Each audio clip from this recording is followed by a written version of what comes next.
I never made it, but I know what it takes. I'm motivated by a mix of emotion. Got my statement, and I'm... Hey galera, tudo bem com vocês? Comigo também tá. Apesar de eu ter sobrevivido a uma prova, gente, que prova foi essa? Hoje eu vou comentar sobre a prova do Enem 2020/2021/coronavírus, escândalo, tragédia, tudo mais um pouco. Hoje eu vou comentar um pouco sobre a prova para vocês que pediram e tenho partes boas, tem críticas a se fazer, porque assim, primeiro vamos começar com a redação, que muitos querem, né?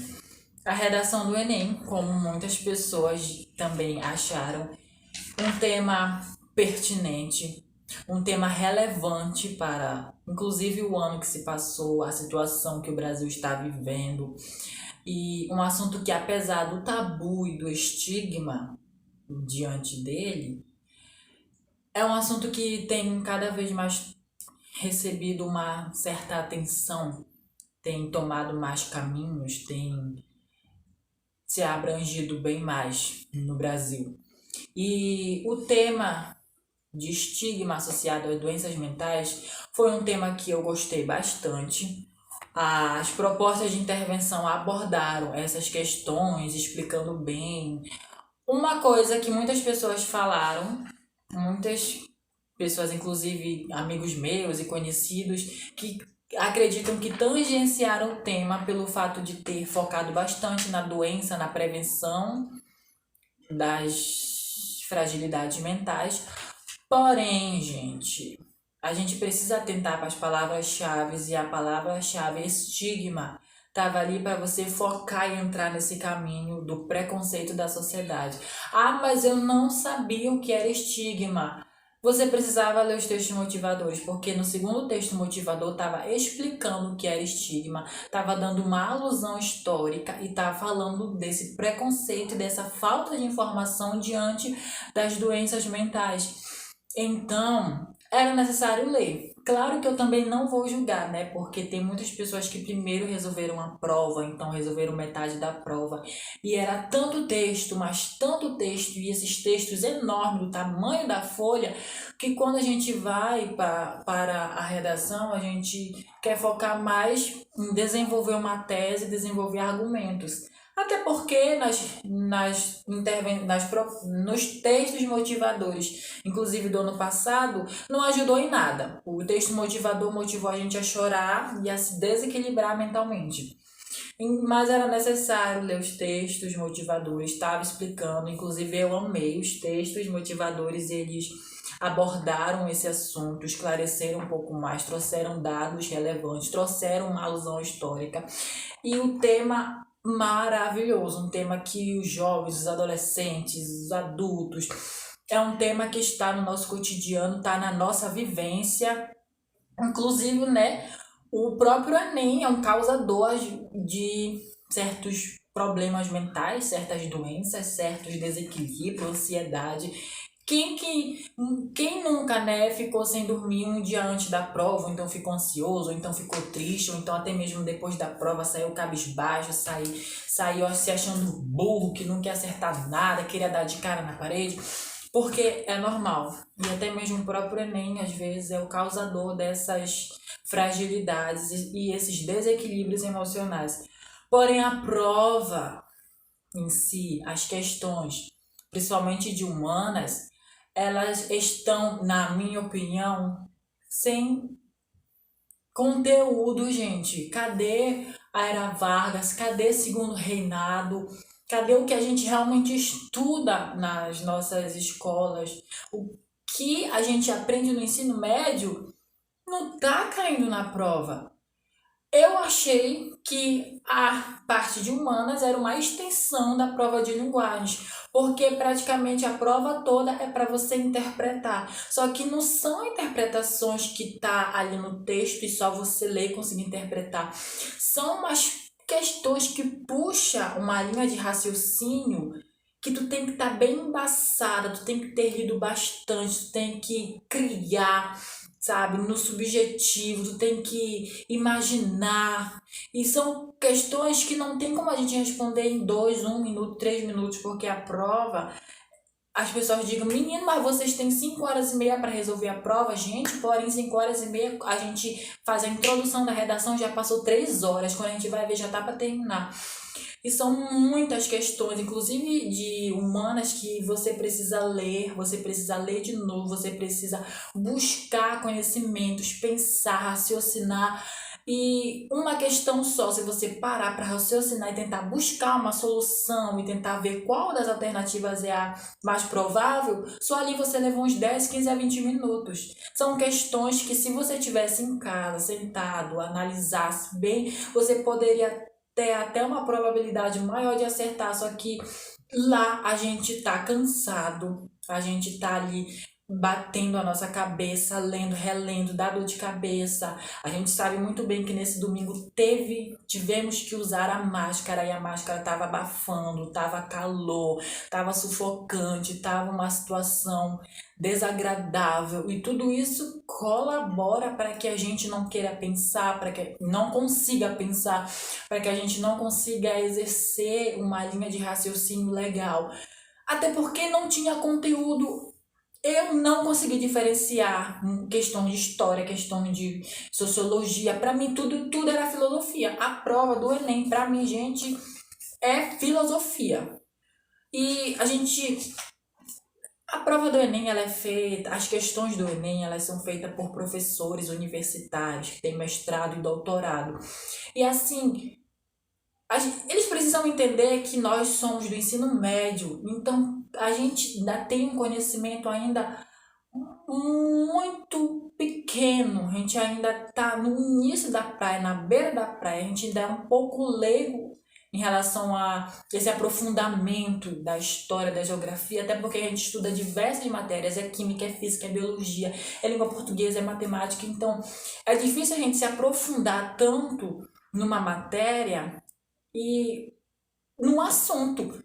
Se eu me aprofundar em história e, digamos, na Primeira Guerra, se eu for em uma linha até o final, eu não vou ter tempo para outras questões. Então, o que a gente realmente estuda no nosso ensino médio, no nosso dia a dia nas escolas, não está caindo na prova. Questões assuntos de sociologia, assuntos de história, principalmente, que eu quase que não consegui encontrar questão nenhuma de história. Para mim, parece que não teve, parece que foi só filosofia do início ao fim. E questões difíceis demais de um aluno de ensino médio, de entre 17, 18, 20 anos, raciocinar e conseguir responder. E infelizmente está sendo uma prova elitista, uma prova que realmente, se você não tiver um conhecimento embaçado sobre aquilo, você não consegue responder. E o que isso acarreta? Alunos que saem da prova se achando um lixo, se achando um nada, porque estudaram tanto, mas no fim não sabem nada. Mas a gente precisa entender que o que a gente estudou não caiu ali. Questões que realmente não tem como avaliar o que a gente estuda no ensino médio. É um exame de avaliação do ensino médio, porém, infelizmente, se você não tiver no superior, você não consegue entender. Eu consegui entender algumas questões porque eu tenho um embasamento do nível superior, eu curso licenciatura em letras, então eu consegui entender um pouco mais por eu estar estudando assuntos do nível superior. Agora, uma pessoa que está no ensino médio, principalmente nesse ano de 2020, que foi um ano de pandemia, que as aulas foram online, teve pessoas que nem aula tiveram, então foi complicado bastante. Então, um conselho para você que está se achando incapaz, que está se achando um miserável, que está se achando, que está querendo desistir de tudo, você fez o seu melhor. Se você realmente estudou os assuntos que foi colocado para estudar, os assuntos que caem, os assuntos que os professores disseram, que tá na apostila do Enem para estudar, você se preparou. Só que infelizmente a prova realmente ela tá num nível complicado demais. E essa é a minha opinião, só que também é uma opinião que muitos professores e alunos compartilham porque tá cada vez mais difícil. E esse ano, no passado, foi um ano difícil para todos, foi um ano que não tivemos um grande e fácil acesso à educação. E era necessário ter um pouco de compaixão e misericórdia para com nós, estudantes brasileiros. Mas nem tudo está perdido, porque ainda tem domingo que vem, apesar de ser naturezas e matemática. E a gente precisa tentar sempre, sempre, sempre, sempre. Você que acha que não fez uma boa prova, espere até sair o resultado, porque diversas vezes a gente segue nessa linha de ir atrás de gabaritos extracurriculares e tudo mais, e nem sempre estão 100% corretos. Eu digo isso por experiência, porque eu saía da prova e já ia ver o gabarito, acertava 10 questões. Quando eu ia ver o gabarito oficial, eu tinha acertado 25. Então, é uma discrepância enorme e faz a gente sofrer por antecipação. Então, espere. E se você acredita que não foi bem, tem um outro ano, a gente pode tentar de novo, mas não desista, porque infelizmente tem bastante amigos meus que já desistiram porque viram a dificuldade enorme do Enem. E pra gente que trabalha, que tem essa área, eu tô na educação, eu ajudei muito corrigindo redação e dando temas e ajudando, apoiando no grupo, no WhatsApp, todo tempo eu tô ali ajudando, apoiando, tirando dúvida. A gente que trabalha com isso, que tá envolvido nisso, ouvir que uma pessoa tá desistindo porque vê que tá cada vez mais difícil é triste. E a gente ver que realmente está cada vez mais difícil. Porém, a gente não pode desistir. Fé que terá uma reforma nesse Enem, que os professores que formulam as provas vão ter um senso de entender que somos alunos do ensino médio e temos acesso a uma educação precária pública, que é estudante de escola pública como eu, sabe a precariedade do ensino no Brasil. Então, é necessário ter essa visão de compaixão em relação a essa prova do Enem, que é uma prova que todos os anos milhões de brasileiros, de alunos buscam fazer para um futuro melhor, porém que está cada vez mais elitista.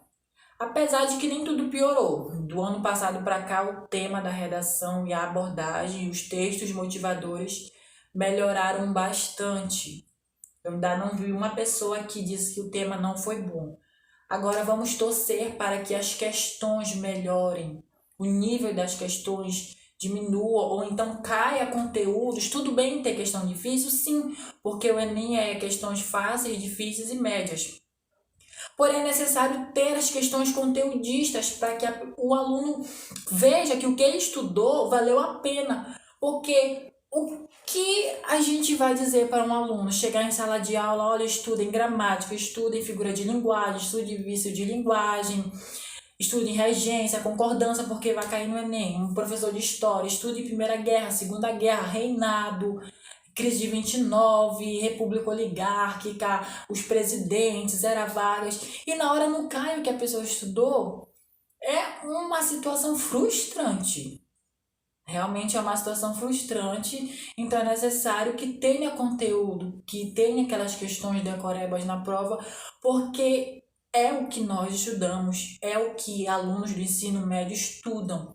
Se a prova é um exame nacional de nível médio, de ensino médio, é necessário que caia questões e assuntos que nós estudamos no ensino médio.